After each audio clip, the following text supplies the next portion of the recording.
అందరికీ నమస్కారం అండి. ఈ రోజున తిరుమల తిరుపతి దైవ దర్శనం కోసం ఇక్కడికి వచ్చాం. అఖిలాండ కోటి బ్రహ్మాండ నాయకుడు, ఆపదల ముక్కుడు వాడు శ్రీ వెంకటేశ్వర స్వామి గారిని దర్శించుకోవటం అంటే జీవితంలో మనం ఎప్పుడో చేసిన పుణ్యం మూలంగా ఇలా దర్శించుకోగలుగుతాం అనిపిస్తుంది నాకైతే.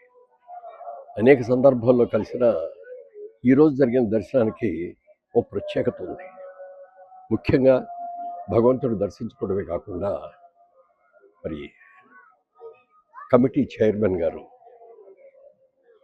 నాయుడు గారు, బిఆర్ నాయుడు గారు, అలాగే జేఈఓ గారు, వారిద్దరి సమక్షంలో ఈరోజు దర్శనం జరిగింది.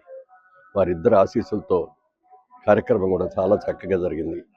మా మిత్రులు, మా సోదరులు అందరూ వచ్చారు. వారందరం కలిసి ఒక మంచి దర్శనం చేసుకున్నాం. రోజు రోజుకి కూడా వెంకటేశ్వర స్వామి ఆలయంలో ఏ విధమైన డిస్టర్బెన్స్ లేకుండా ఇప్పుడున్న పాలక మండలి కూడా చాలా చక్కగా నిర్వహిస్తున్నారు.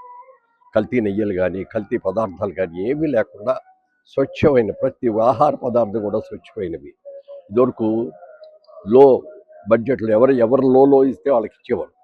ఇప్పుడున్న చైర్మన్ గారు ఒకటే చెప్పారు, లో ఉన్నది కాదు, భక్తులకి ఇచ్చే ప్రసాదం ఇది, అన్నీ హయ్యెస్ట్ క్వాలిటీ, బెస్ట్ క్వాలిటీయే తీసుకురండి అని చెప్పి ఆయన అనటం, ఇవాళ అన్నదానంలో కానీ ఇది కానీ ప్రతిదీ కూడా ఏ విధమైన కల్తీ లేకుండా అద్భుతంగా చేస్తున్నారు. వారికి మనస్ఫూర్తిగా మా అందరి తరఫున కూడా కృతజ్ఞతలు తెలియజేస్తాను.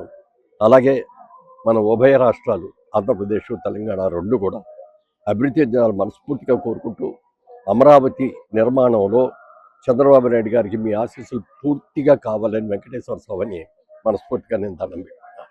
Thank you. అలాగే స్వామివారి కృప వల్ల, స్వామివారి దయ వల్ల పద్మశ్రీ అవార్డు రావడం కూడా ఆ స్వామి ఆశీస్సులే. పద్మశ్రీ అవార్డు తీసుకున్న తర్వాత వచ్చి దర్శనం చేసుకోవాలి అని అనుకున్నాను. ఈ రోజున వచ్చి ఆ దర్శనం చేసుకునే భాగ్యం కలిగింది. స్వామివారికి ఎప్పుడు కృతజ్ఞుడై ఉంటాను. Thank you.